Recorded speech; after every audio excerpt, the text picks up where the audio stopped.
Graça e paz, irmãos. Bom estarmos aqui, não é? Não faz parte só da expressão de um canto de louvor, mas não é bom? Como é bom domingo de manhã. Como eu gosto do domingo de manhã.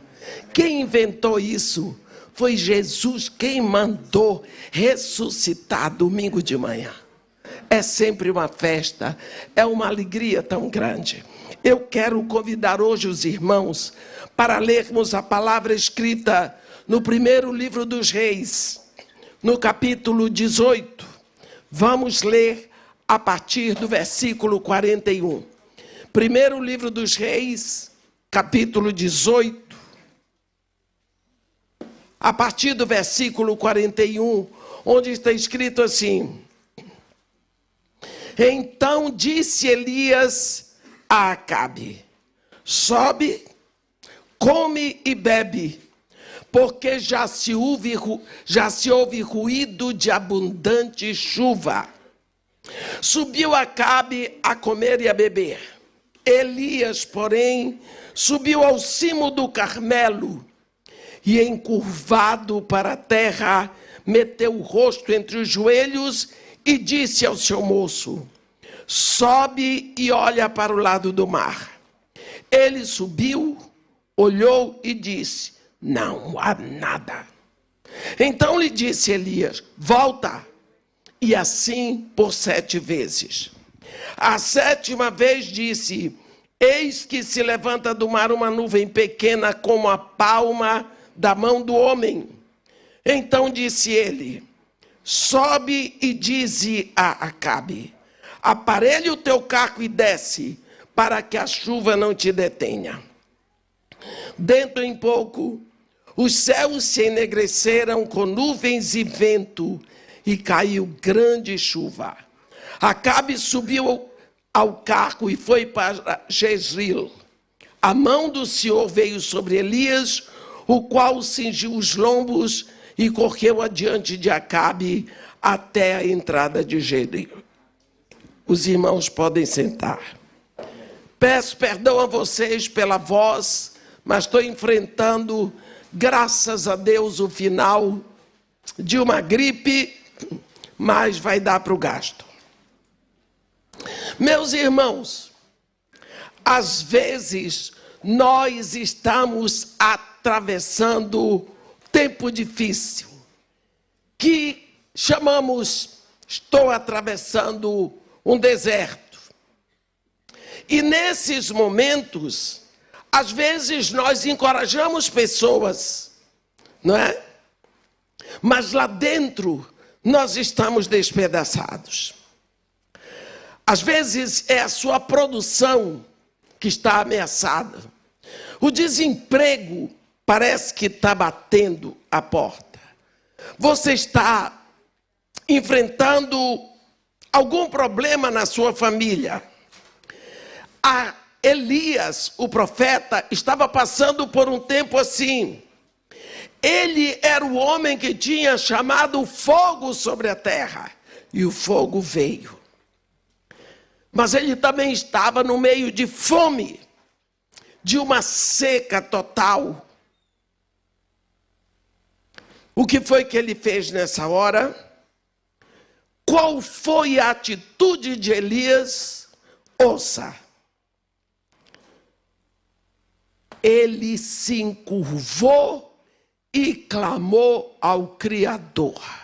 Não adianta ficar chorando, não adianta ficar reclamando, amargurado, andando de um canto para o outro, não.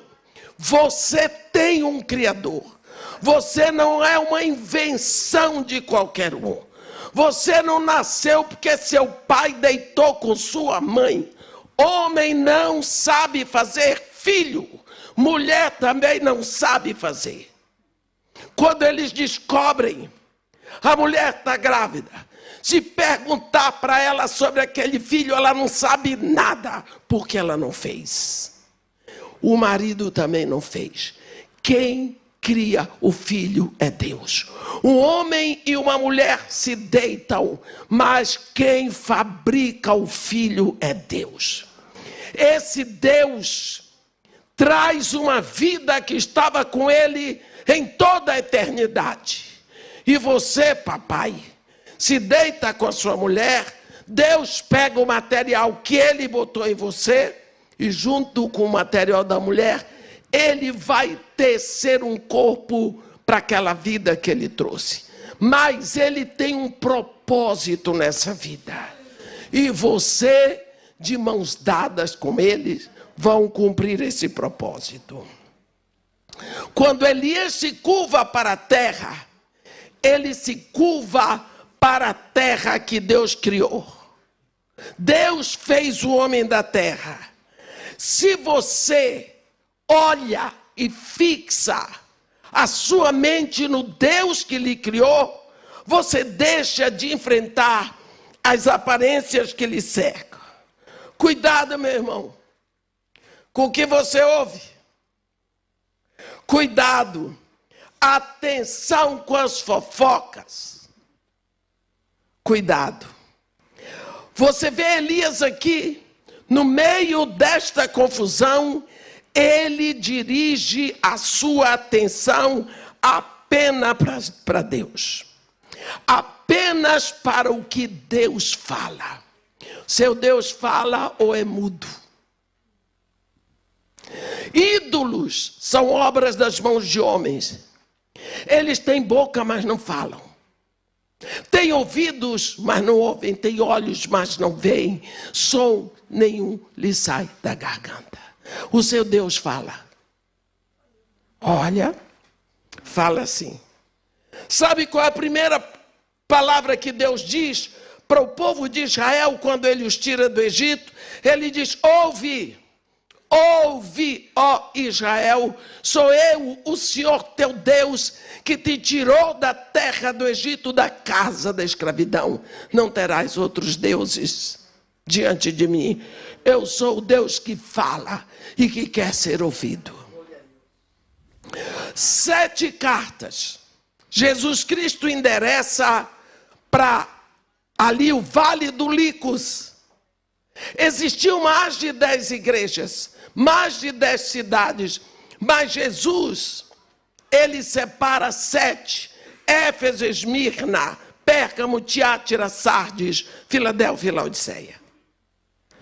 Para cada uma dessas igrejas, ele se apresenta como o medicamento, a solução para o problema daquela igreja. Cada uma tinha um problema, tirando Esmirna, que estava em martírio, e Filadélfia, que era a igreja noiva, missionária maravilhosa, cada uma tinha a sua sujeira. Mas, para todas 7, ele conclui dando uma admoestação. Quem tem ouvidos, ouça. Quem tem ouvidos, ouça. Atente a sua audição ao que o Espírito diz às igrejas. O que é que o Espírito está dizendo à igreja hoje? Será que a igreja está mais interessada a ouvir o que o Espírito diz ou nas fofocas da mídia? Nas notícias? Não espere ouvir notícia boa da mídia, porque o mundo está na última parte da sua decadência.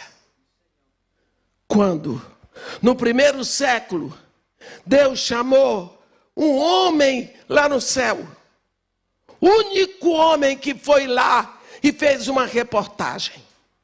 E a reportagem que ele fez é do que vai acontecer. Ele não deu a opinião dele.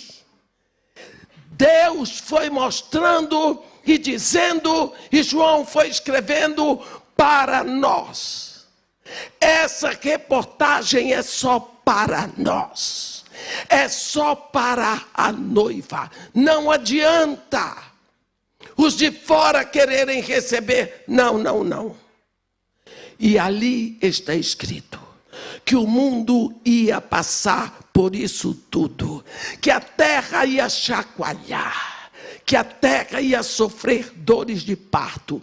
Tudo que está escrito está aí se cumprindo.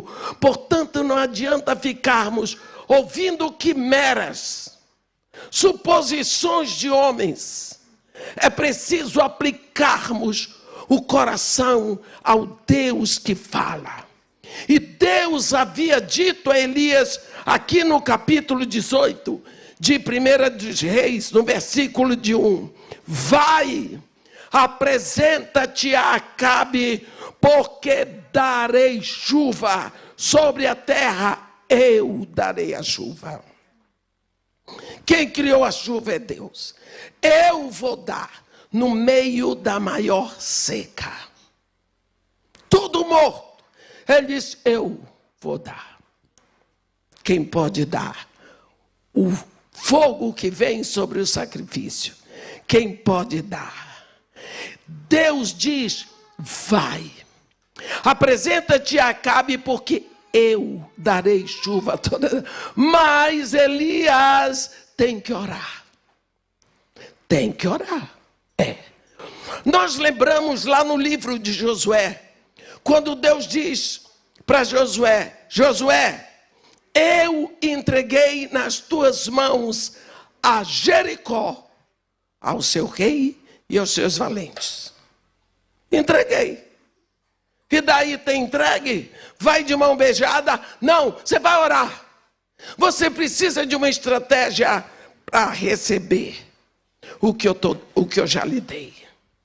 Precisou ficar de olho, receber a presença do divino capitão, cercar a cidade de Jericó à noite, todo Israel, em silêncio. E na 7ª noite, cercar 7 vezes, para dar o grito.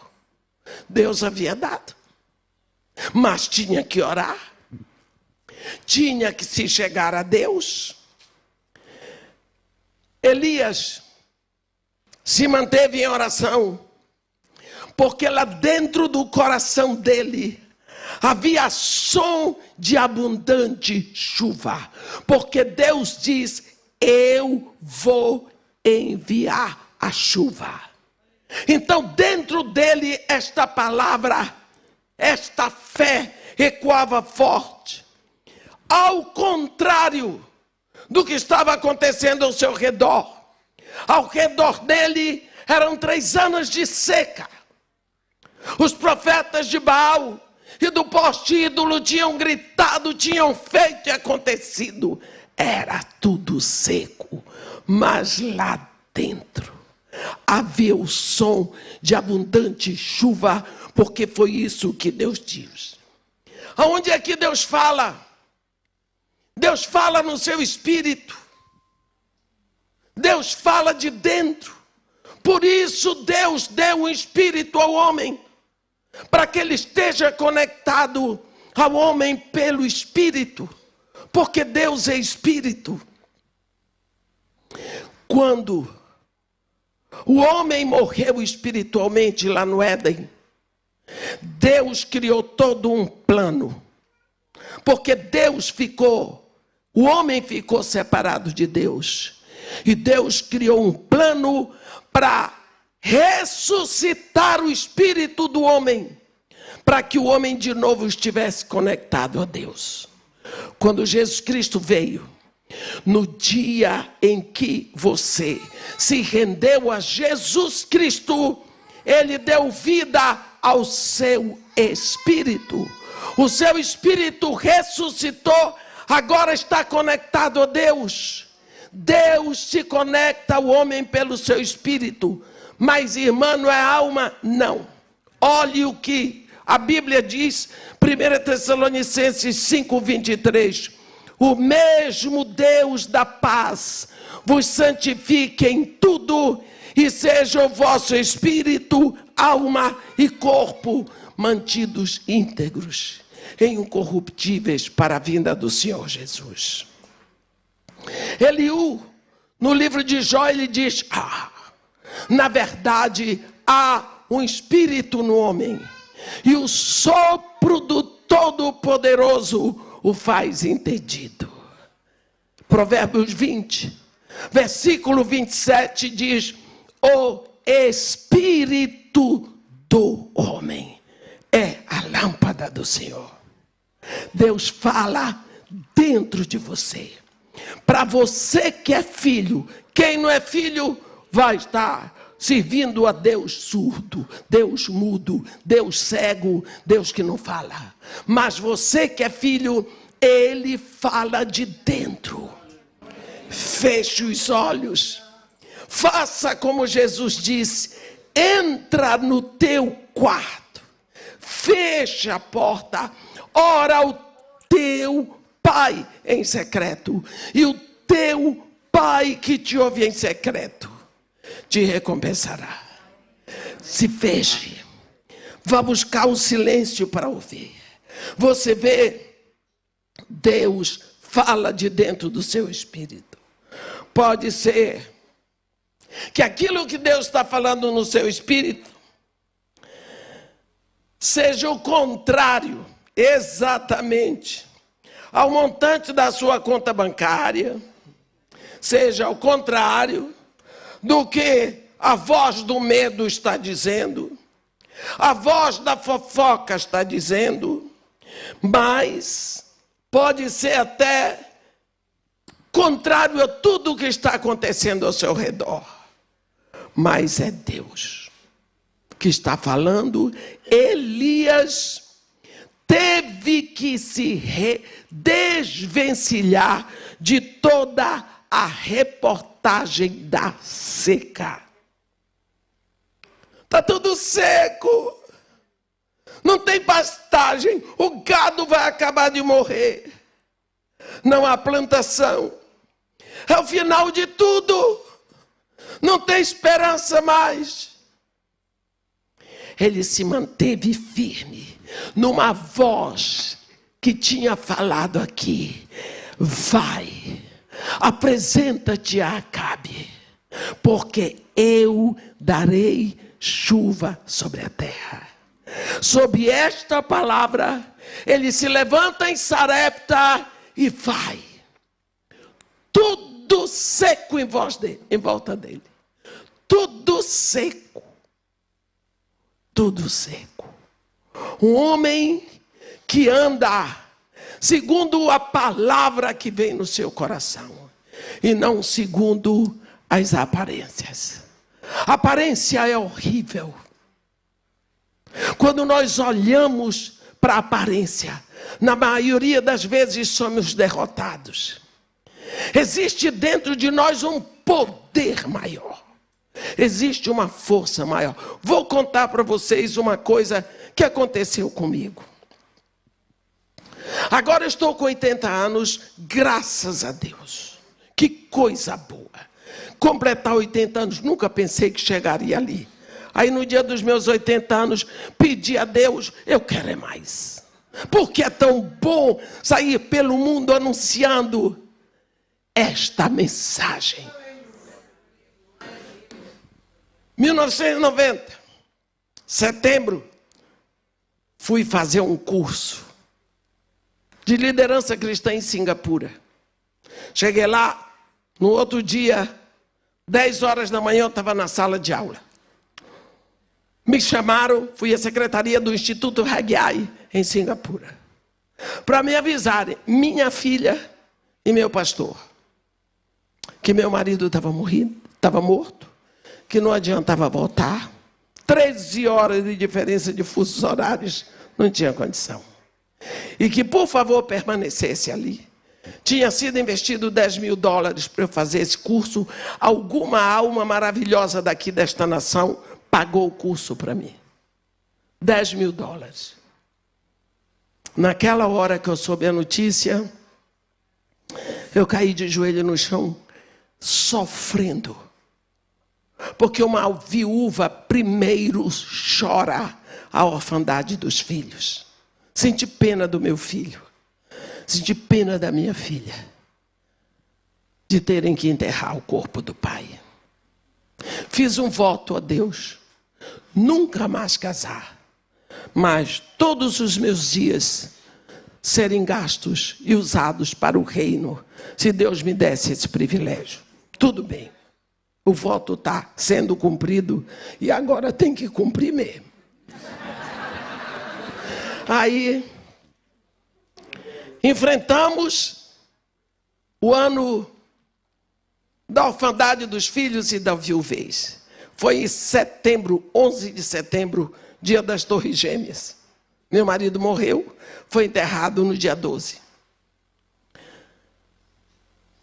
Próximo ano, setembro, minha filha, que era o ícone do meu filho tinha 18 anos, ela fez 24 no dia 19 de setembro e adoeceu.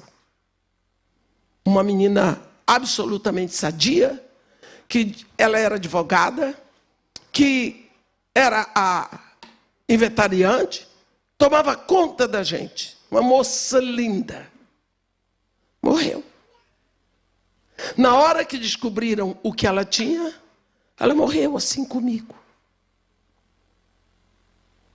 E ali, a igreja preparou tudo. Infeliz de quem não tem um pastor. Infeliz de quem não tem uma igreja. A igreja tomou conta de tudo, a igreja assumiu tudo, abraçou meu filho, me abraçou, pastores tomaram frente de tudo. E no outro dia, na hora do enterro, eu estava sentada do lado do caixão. Eu disse: Senhor, o que é isso? O Senhor levou o marido, agora está levando a minha filha. E eu ouvi: quem disse que ela é sua? Alguma vez eu disse que ela é sua? Eu dei para você criar para mim.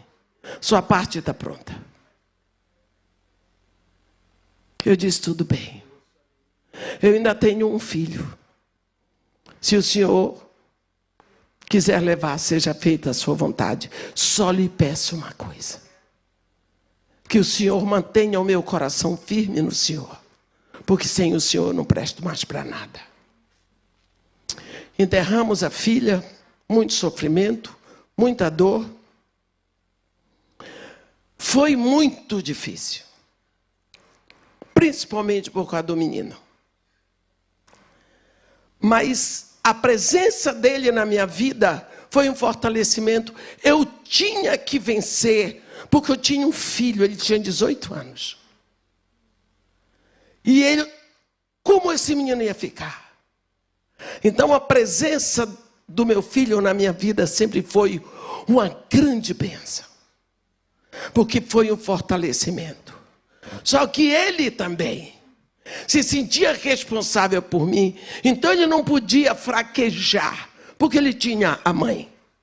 Era um com o outro. No mês de agosto, eu comecei a sentir que ele estava ao quebrado. Eu sentia aquele menino cada vez mais agitado e agoniado.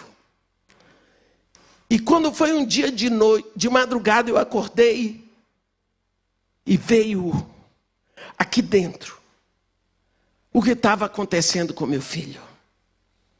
De manhã, quando ele acordou, foi na cozinha e disse: senta aqui. Você está achando que no mês que vem alguém vai morrer aqui em casa? Ou você vai morrer, ou eu vou morrer. Ele arregalou os olhos, tremeu a boca e disse: quem lhe disse? Eu disse: o Deus que está no teu coração. Eu disse: senta aqui. O que está acontecendo? Ele disse: mamãe, em questão de um ano nossa família ficou reduzida a 50%. No mês de setembro. Eu disse para ele: meu filho, não depende do mês. Não depende do ano. Depende do Deus que tem na mão todo o poder. Deus achou melhor levar seu pai, meu marido. Deus achou melhor levar sua irmã, minha filha.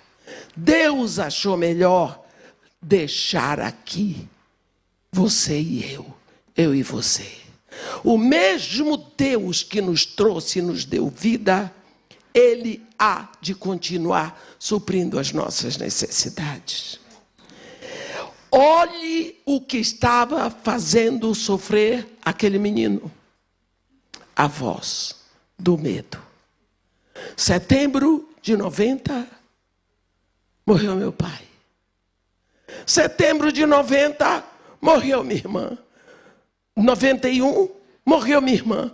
92 vai ser mamãe ou eu. Olhe a covardia do medo. Esse medo, essa voz, essa conclusão é muito lógica. Se está acontecendo em tudo, em setembro, o próximo setembro vai outro. Olhe a voz do medo. A irmã é a voz da experiência? Não. É a voz nefasta do medo. Você se guia por experiências dolorosas passadas, mas a misericórdia de Deus se renova a cada manhã. Grande a tua fidelidade, Senhor. Oramos, dali uns anos, aparece uma moça linda, nascida em setembro, no dia que o pai dele morreu. Dali a um ano, ele casa em setembro. E nós estamos aí até hoje. Você veja o que o medo tinha armado. Setembro, mês nefasto, mês em que temos defuntos em casa. Não, Deus não precisa de meses. Deus trabalha com plenitude de tempo. E quando Ele decide que é o tempo, Ele vai fazer, porque Ele é fiel à sua palavra. Olhe bem, nós temos uma história, nós não temos um passado. Deus vai escrevendo a nossa história e Ele vai mudando os cenários. Quando você era pequeno, você achou que no dia 9 de fevereiro de 2025 você estaria aqui? Não, mas você está. Ah, é porque eu sou bacana, você é bacana, coisa nenhuma. Aquele que abriu o balão de oxigênio para você no dia que você nasceu, ainda está no trono. Ainda é Deus. Tudo estava seco em volta de Elias. Ele olhava carcaças de animais que tinham morrido de sede, a terra seca. E ele ouvia lá de dentro: eu darei chuva sobre a terra.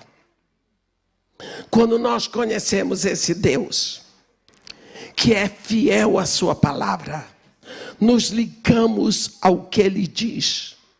Desprezamos a voz do medo e nos mantemos firmes na tempestade. Quantas vezes nós estamos ouvindo voz de experiências, pessoas que chegam parecem muito sábias, para dizer coisas que nos envenenam lá dentro. Por quê? Porque é mais fácil chegar com voz de sabedoria. Olha, te cuida. Melhor prevenir do que remediar. Você não viu o que aconteceu com fulano, com ciclano, com beltrano? Não, eu estou vendo o que é que Deus está fazendo comigo. Eu olho para trás e vejo um Deus que tem dirigido a minha vida. Enquanto Elias parte para orar, a Bíblia diz que ele disse para Acabe: sobe, come e bebe, porque já se ouve o som de abundante chuva. O que tu sabe fazer, Acabe, é comer e beber. Eu vou orar. Ele subiu ao cume do Carmelo, encurvando-se para a terra. Meteu o rosto entre os joelhos. Meus irmãos, naquela época, uma mulher, quando estava grávida, na hora dela parir o bebê, ela tinha que se encurvar ao ponto de botar a cabeça entre os joelhos, porque aquela era a posição em que ela pressionava o ventre para a criança nascer.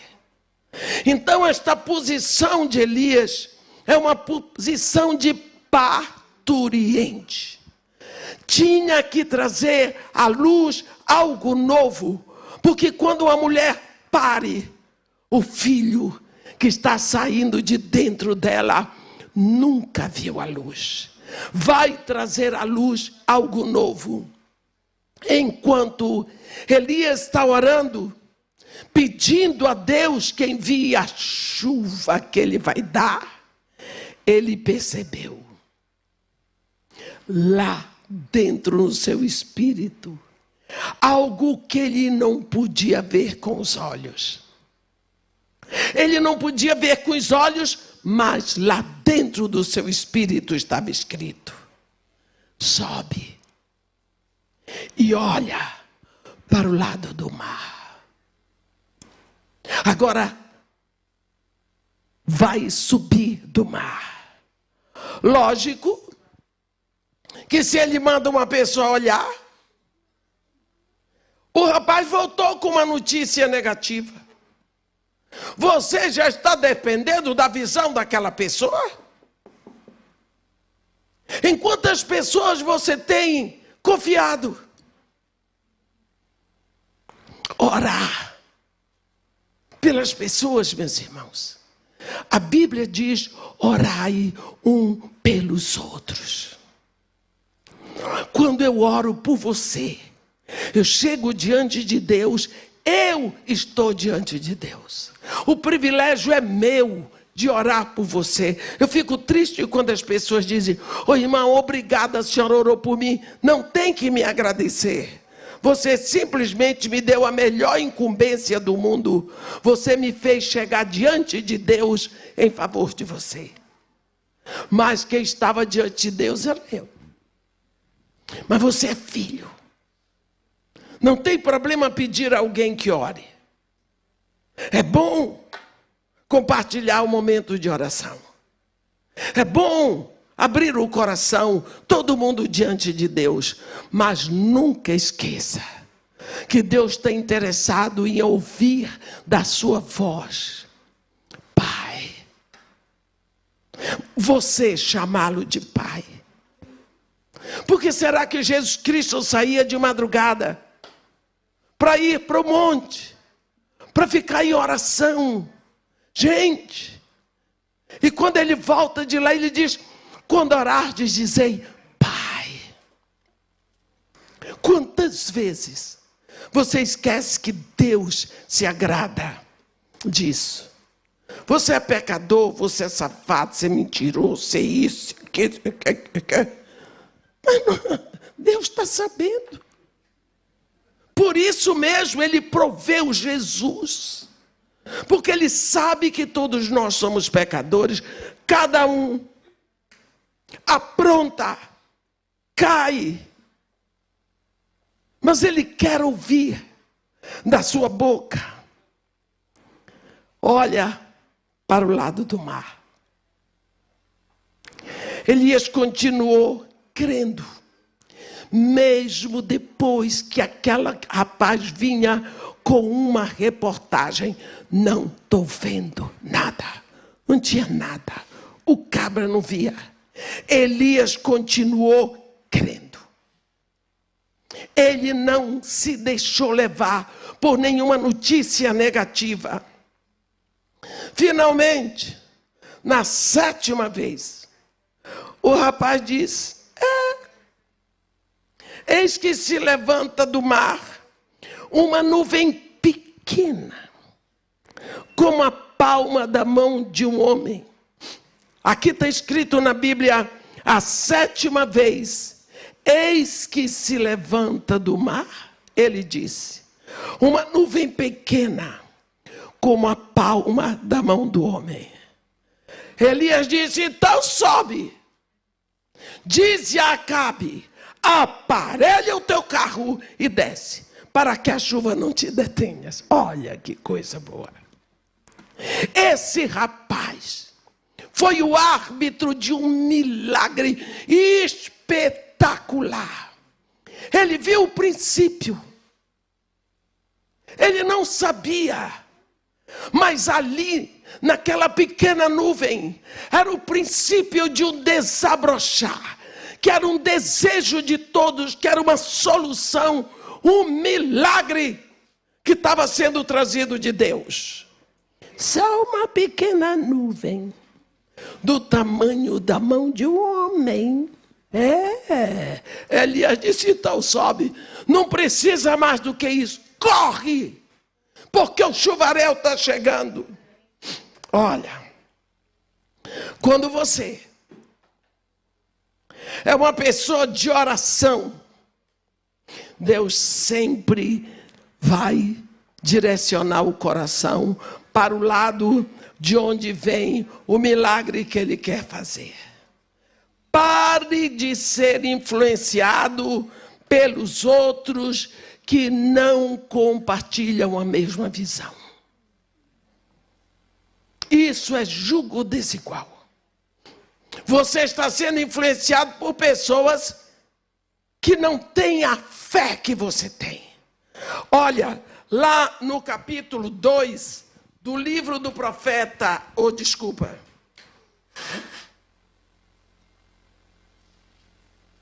no capítulo 2 do livro de Tiago, ele detecta para nós 3 tipos de fé.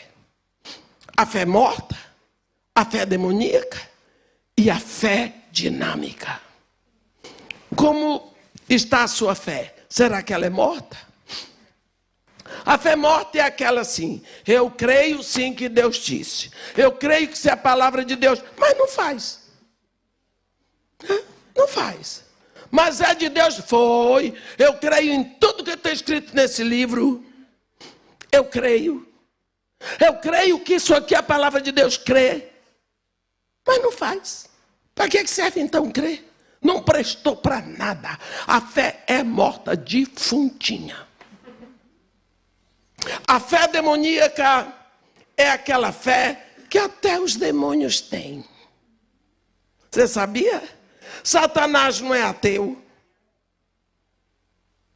Os demônios não são ateus.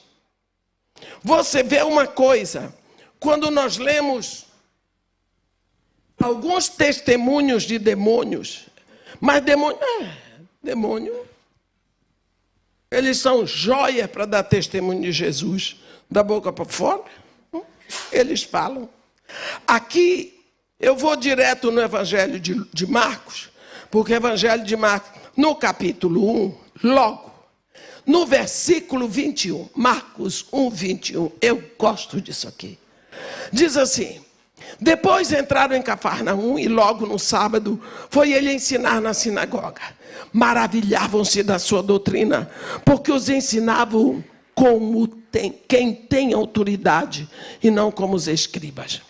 Não tardou que aparecesse na sinagoga um homem possesso de espírito imundo, o qual bradou, que temos nós contigo, Jesus Nazareno?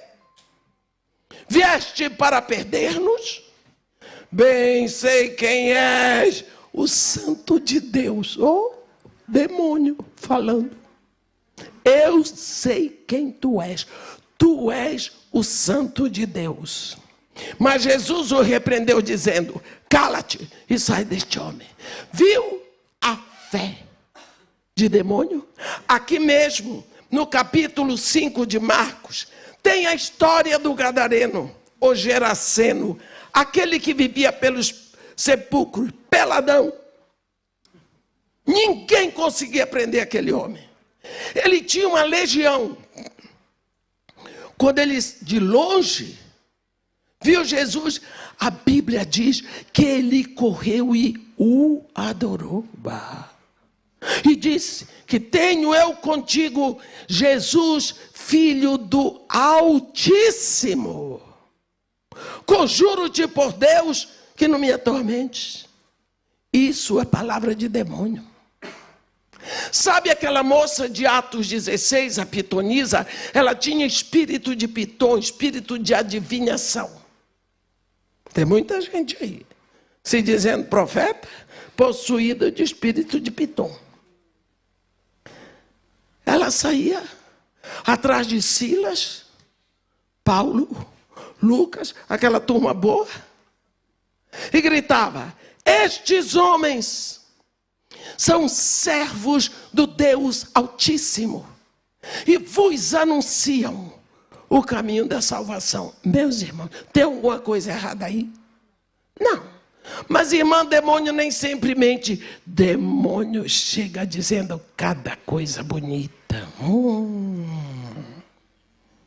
Já não viu aquele rapaz, quando pega aquela mocinha da igreja, e ele diz tanta coisa, e ele fala tão bonito: menina, você está em desigualdade, julga nada. O rapaz é bacana. Lógico, quem quer pegar a galinha vai dizer show, show. Não. O povo pensa que o diabo é burro. É não. Tem inteligência satânica. Mas tem. Olha aqui. Estes homens são servos do Deus Altíssimo e vos anunciam o caminho da salvação. Joia. Você já pensou eu ter um arauto assim atrás de mim que não fosse Satanás? Demônios. Aí eu pergunto para você: será que a fé que você tem é essa morta? Ou a fé demoníaco? Os demônios sabem que Jesus Cristo é filho do Deus Altíssimo. Se quebrantam a Ele? Fazem a vontade dEle? Obedecem a Ele? Não. Mas Ele cita a fé dinâmica. É a fé de Abraão. Ele cita 2 exemplos: Abraão e Raabe. É lindo ver isso, porque um homem e uma mulher, épocas diferentes, situações diferentes, e relacionamento com Deus diferentes. Raabe, uma meretriz de Jericó, cananeia. Abraão, semita, amigo de Deus. Mas ele cita Abraão. Como é a fé dinâmica? A fé dinâmica é aquela que deixa claro para você: eu não sei qual é a consequência, não é da minha conta, mas Deus diz que vai fazer, que é para fazer, eu vou fazer. Lembra? A fé dinâmica, ela é baseada na fidelidade de Deus. Lembra quando Deus diz em Gênesis 21, Deus diz para Abraão assim: Abraão, não te pareça isso mal por causa da tua serva e do teu filho. Atende a Sara em tudo que ela te disser, porque por Isaque será chamada a tua descendência. Olhe, Deus já tinha falado quantas vezes dessa descendência para Abraão. Abraão olhava e via a mulher estéril. Que descendência é essa? Quando Deus chamou Abraão, tinha 75 anos, Sara tinha 66, chamou da Caldeia e disse: em ti e na tua descendência, benditas serão todas as famílias da terra. Tudo bem. Agora, de novo descendência, Abraão. Olha, e só vê o ventre de Sara impedido.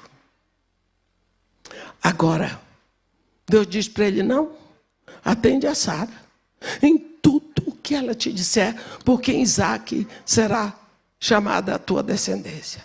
No Isaque, isso no capítulo 21 de Gênesis. No capítulo 22 ele diz a Abraão: eis-me aqui, Senhor, vai à terra de Moriá, E lá, sobre um dos montes, sacrifica em holocausto a mim o teu filho único que amas.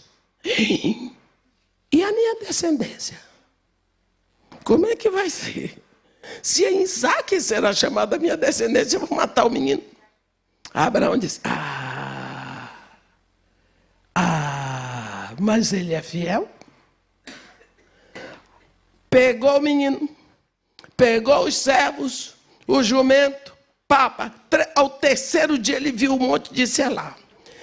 Disse, capítulo 22, versículo 5. Disse para os servos, ficai aqui com o jumento. Olha que companhia boa para os jumentos. Eu e o menino subiremos. E havendo adorado, voltaremos. Tem horas de dor que você não precisa muitas pessoas por perto. Existem momentos da sua vida com Deus que você precisa estar a sós com Ele. Os servos eram bons, os servos eram amigos, mas ele queria naquela hora estar a sós com Deus a quem ele servia. Ficai aqui com o jumento. Eu e o menino subiremos. E havendo adorado, voltaremos. Abraão está subindo aqui com o filho. Ele deu a madeira para Isaque. Ele levava o fogo e o cutelo. Lá na metade do caminho, Isaque diz para ele, pai, devia ter já assim, uns 15 anos. Pai, aquele jeito que menino de 15 anos fala. Você não sabe se é para cima, se é para baixo. Pai, eu tenho a madeira. O senhor tem o fogo. Mas e o cordeiro, pai? Esqueceu, velho? Como é que nós vamos adorar sem cordeiro? O velho esqueceu. Me leva para o shopping, esqueceu o cartão de crédito. Esquece o mais importante. O velho Abraão, com o coração sangrando de dor, porque ali estava o filho dele. A gente sempre acha que é a mãe que sofre. Quantas vezes Jesus falou da mãe? Falava do pai. Na hora da dor era o pai. Não desmereço as mães. Mas pense no seu pai de forma especial. Abraão sofrendo, coração sangrando. Vou ter que matar meu filho. Ele tinha fé. Se naquela hora você perguntasse para ele, Abraão, você já mandou Ismael embora? Agora, Abraão, você está ficando doido? Tem alguma coisa errada com você? Por quê? Você não vai sacrificar seu filho lá em cima? Vou. Então como é que você disse aqui para os seus servos, eu e o menino subiremos, havendo adorado, voltaremos? Como é que você vai voltar com o menino se você vai matar lá em cima? Qual é a resposta de Abraão? Eu conheço meu Deus. Eu conheço a fidelidade do meu Deus. Ele já me disse que é em Isaque que será chamada a minha descendência. Isaque não tem nenhum filho.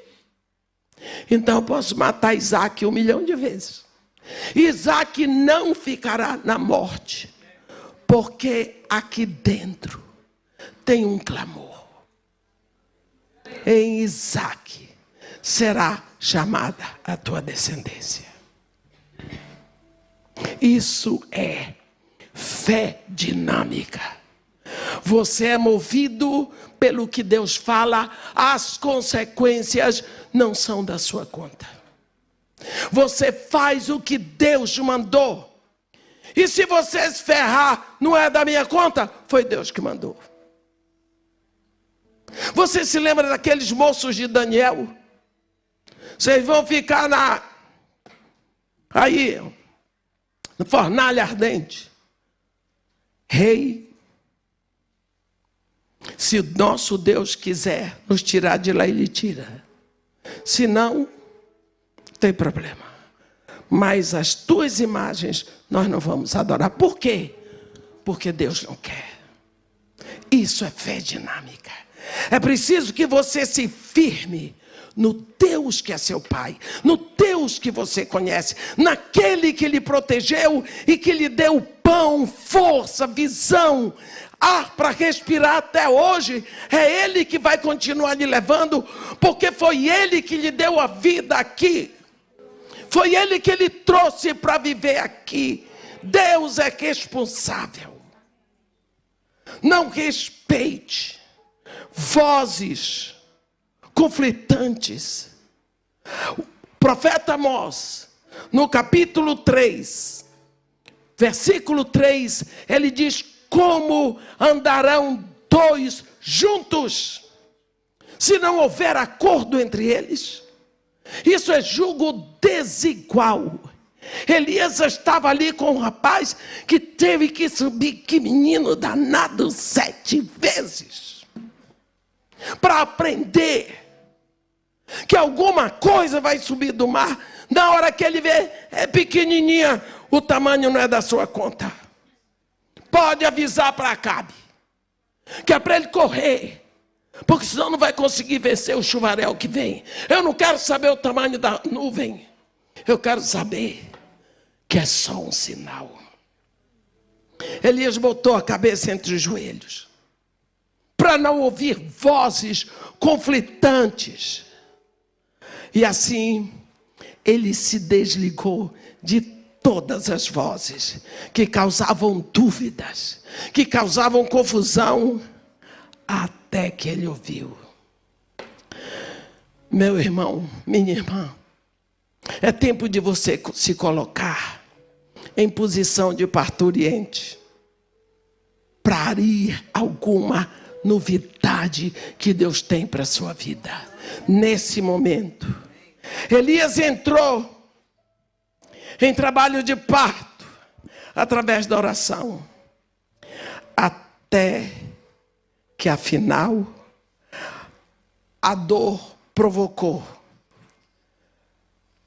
algo novo que devia vir à luz. O filho que ele tanto desejava, que ele tanto esperava, que Deus anunciou dentro dele, iria nascer. A dificuldade pela qual você está passando hoje é real. Ela existe. Você está preocupado com isso que você está preocupado? Você tem toda a razão. Você não é doido. A situação lhe causa desgaste, lhe causa dor. Você é suficientemente inteligente para saber o que está acontecendo. A tempestade está aí. Se você não botar para fora aquilo que está ali, não vai chover. Por isso Jesus Cristo disse: bota para fora esta dor. Está doendo. Entra e vai parir. Mas pare diante do teu pai. Entra no teu quarto. Fecha a porta. Ora ao teu pai em secreto. E o teu pai que te ouve em secreto te recompensará. Nós precisamos orar entregando ele toda a nossa ansiedade, porque ele tem cuidado de nós. Ele chama, Jesus chama aqueles que estão bem, despreocupados. Ele diz: os que estáis cansados e sobrecarregados, eu vos aliviarei. No meio de uma seca total, onde do lado de fora não tinha nenhuma esperança, lá dentro Deus diz: eu vou enviar chuva sobre a terra. Você não sabe se é aqui, aonde vem, mas a chuva vai chegar na sua vida. Vai vir abundância de graça, de alegria, vai trazer coisa nova. Ó Senhor Deus nosso Pai, nós estamos aprendendo na Tua palavra. Não importa quão doloroso seja para nós esperar. Neste momento nós esperamos só em Ti. E fazemos como o profeta Abacuque, quando não tinha mais jeito para ajudar. Quando Israel também estava pecando e precisava de disciplina. O Senhor disse que ia trazer a punição através dos caldeus. Agora, o profeta se colocou na torre de vigília para esperar. Que resposta o Senhor dará à minha queixa? E o Senhor falou para ele: eis o soberbo, a sua alma não é reta nele, mas o justo, aquele que é justificado, ele viverá pela sua fé. Hoje nós te pedimos, ó Pai, que Tu explodas dentro de nós alguma coisa nova, para que a nossa fé seja tão fortalecida em Ti, que nós vivamos a viver esta fé, a buscar a Tua voz, a sermos dirigidos pelo Teu Espírito. Tu és o Deus que fala, nós queremos ouvir a Tua voz. Ensina-nos a entrar no quarto e ficar no silêncio para discernirmos o som da Tua voz, que acalenta nossas almas, que nos dá segurança de filhos. E nós saberemos então que podemos viver em qualquer lugar, desde que a Tua voz de dentro de nós avise. E nós te agradecemos, ó Pai, pelas Tuas misericórdias. Dá-nos um coração que Te busque, e ouvindo a Tua voz se alegre, não importa com o que acontecer, desde que venha direto do Teu trono para nós. Nós te agradecemos por essa fé, por essa segurança, pela Tua paternidade, em nome de Jesus. Amém.